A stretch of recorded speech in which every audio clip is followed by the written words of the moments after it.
جس نے یہ زندگی دی ہے صرف وہی اس قابل ہے کہ یہ اسی کی پسند کے مطابق گزاری جائے. اس کی پسند اور ناپسند ہم قرآن مجید میں پڑھ لیتے ہیں اور پڑھتے رہتے ہیں، لیکن جاننا ایک بات ہوتی ہے اور اس کے بعد اسے اپنی زندگی کا حصہ بنانا ایک دوسرا مرحلہ ہوتا ہے.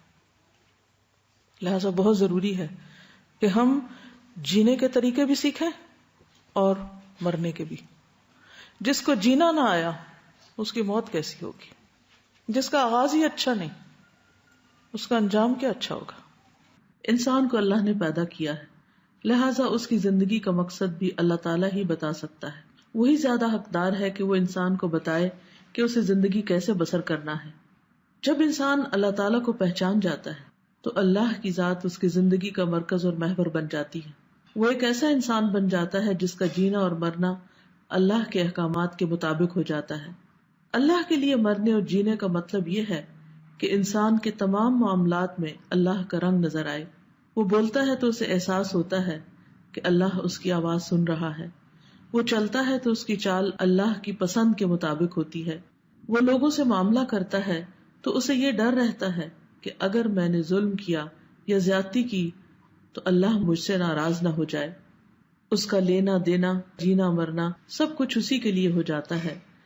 اس بات پر غور کریں تو پتہ چلتا ہے کہ انسان کی زندگی اللہ کی مرضی کے مطابق اسی وقت ہوتی ہے جب اس کی خواہشات، جذبات، دلچسپیاں، تعلقات، محبت اور نفرت اللہ کے تابع ہو جاتی ہے، اور یہی چیز دنیا اور آخرت میں کامیابی کا ذریعہ بنتی ہے. اگر کوئی شخص اس طریقہ زندگی کو چھوڑ کر زندگی بسر کرنا چاہتا ہے، اپنی خواہشات پر مبنی اور اپنی ہی پسند کی زندگی بسر کرنا چاہتا ہے جو اللہ سبحانہ و تعالیٰ کی پسند سے ٹکراتی ہو، تو وہ اللہ سبحانہ و تعالیٰ کے ہاں قبول نہیں.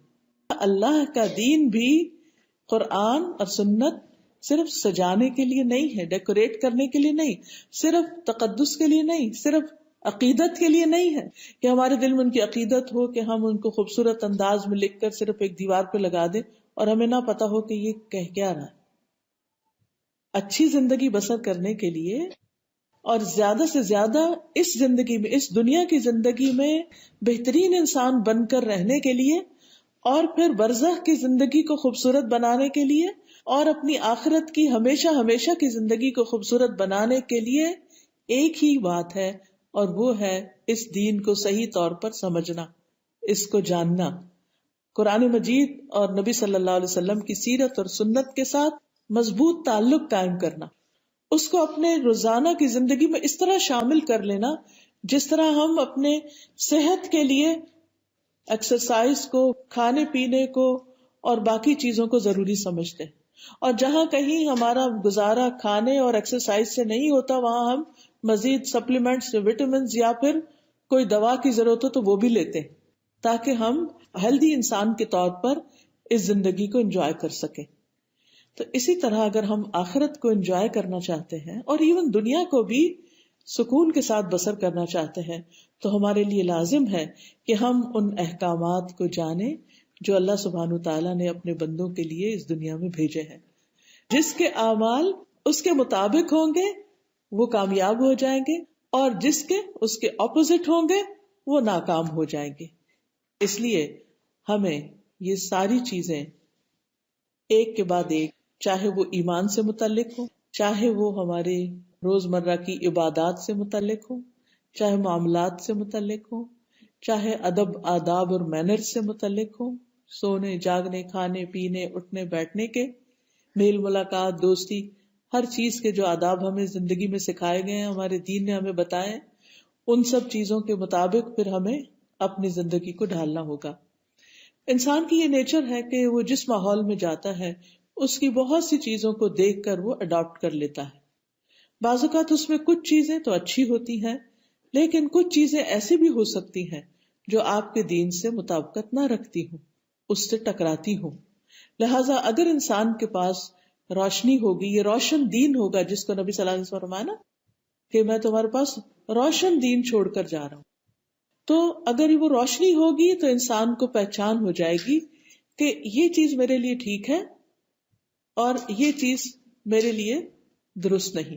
بالکل ایسے ہی جیسے ہر انسان کو کچھ چیزیں کھانے پینے میں فائدہ دیتی ہیں، لیکن کچھ چیزوں سے اس کو الرجی ہوتی ہے، یا کچھ چیزیں اس کو سوٹ نہیں کرتی، یا کچھ چیزیں کھانے کے بعد وہ کمفرٹیبل نہیں رہتا، اس کا سسٹم اس کو ایکسپٹ نہیں کرتا، تو اس کو پھر کیا کرنا پڑتا ہے؟ ان چیزوں کو چھوڑنا پڑتا ہے. ورنہ بعض الرجیز تو آپ نے دیکھا ہوگا اتنی شدید ہوتی ہیں کہ لائف بھی رسک پر آ جاتی ہے اگر ان چیزوں کو نہ چھوڑا جائے. حالانکہ وہی چیزیں دوسرے مزے سے کھا رہے ہوتے ہیں اور انہیں اس سے کوئی بھی تکلیف نہیں ہوتی. اسی طرح مسلمان کی زندگی میں بھی کچھ چیزیں ایسی ہیں کہ جن کو اسے چھوڑنا ہے، اور وہ ہے اللہ سبحانہ تعالیٰ کی حرام کردہ چیزیں، اس کی ناپسندیدہ چیزیں. اگر وہ ان کو نہیں چھوڑے گا تو اس کی سکسیس اور آخرت میں اس کی زندگی رسک پر ہوگی اور اسے سخت نقصان ہو سکتا ہے. قرآن مجید میں اللہ تعالیٰ فرماتے ہیں قد افلح من تزکا وذکر اسم ربہ فصلی، یقیناً فلاح پا گیا جس نے تزکیہ کر لیا اور اپنے رب کا نام ذکر کیا پھر نماز پڑھی. اللہ تعالیٰ سے دعا ہے کہ وہ ہمیں اپنی پسند کے مطابق زندگی بسر کرنے کی توفیق عطا فرمائے، پاکیزگی کا راستہ عطا کرے، اپنے ذکر اور بہترین طریقے کی نماز کی ادائیگی کی توفیق عطا فرمائے. آپ سب کے لیے دعائیں اور نیک تمنائیں. السلام علیکم ورحمۃ اللہ وبرکاتہ.